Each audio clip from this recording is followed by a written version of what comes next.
Ian and Larissa asked me to read a couple of quotes from a man named John Piper, who's a well-known Bible teacher, and he talks about marriage and how this mystery refers to Christ and the church. And he says this: marriage is not mainly about prospering economically.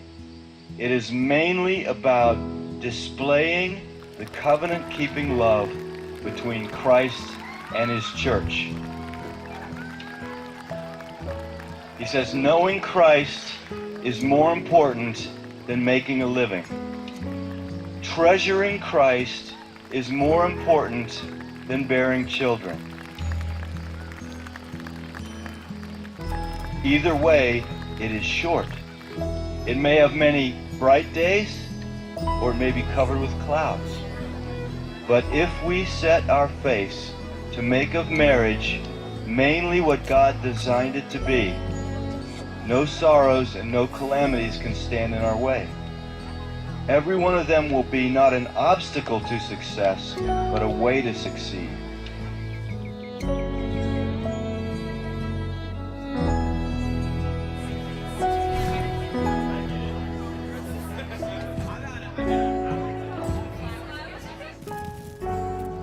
The beauty of the covenant-keeping love between Christ and his church shines brightest when nothing but Christ can sustain it.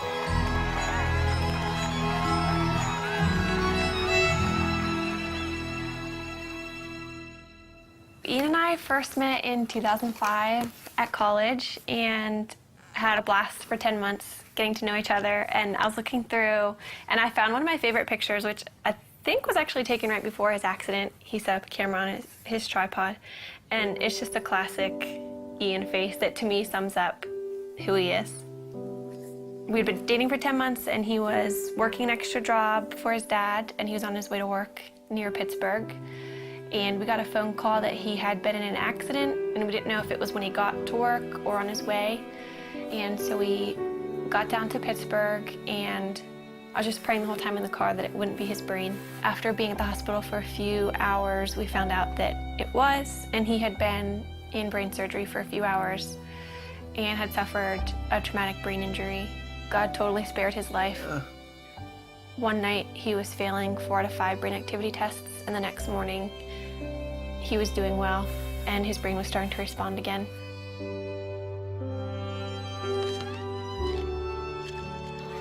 I moved in with his family after the accident, so I was really involved in his therapy and just did whatever I could to make his life fun. We'd go out on dates, and looking back, it's weird because he couldn't talk and he couldn't eat.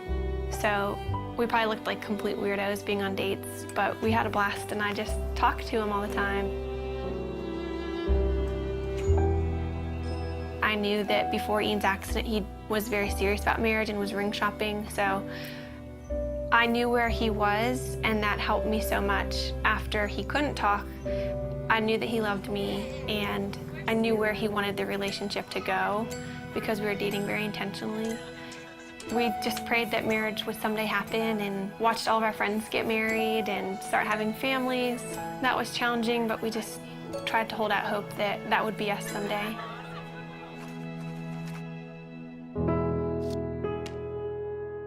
This is our board of gratefulness, and we encourage anybody who comes in to write a note of something they're thankful for. It could be really small. Mine is just Saturday mornings, and it's just a good way that we found to be just practicing gratefulness. And Ian, I think half of yours say my wifey, which is pretty cool.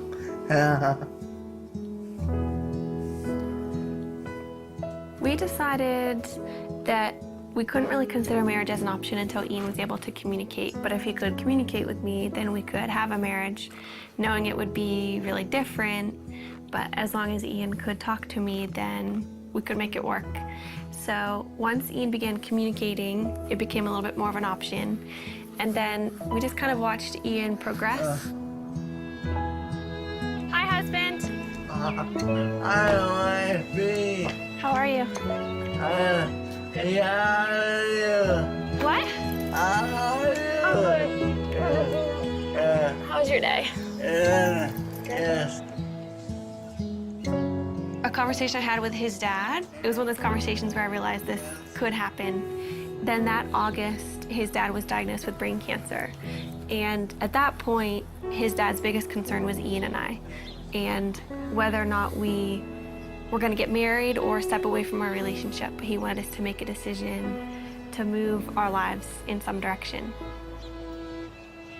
He passed away before he was able to see us get engaged, but that was a huge impetus in why we started to pursue engagement.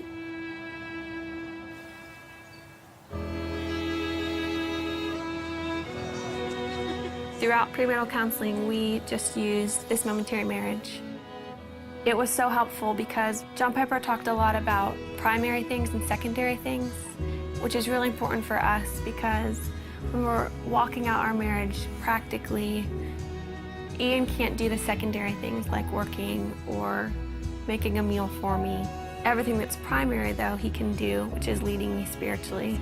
Ian always comes back to the foundational truths of who God is and kind of reels me back in from my emotions, and that's the most important thing. We have two friends that we're going through the book with.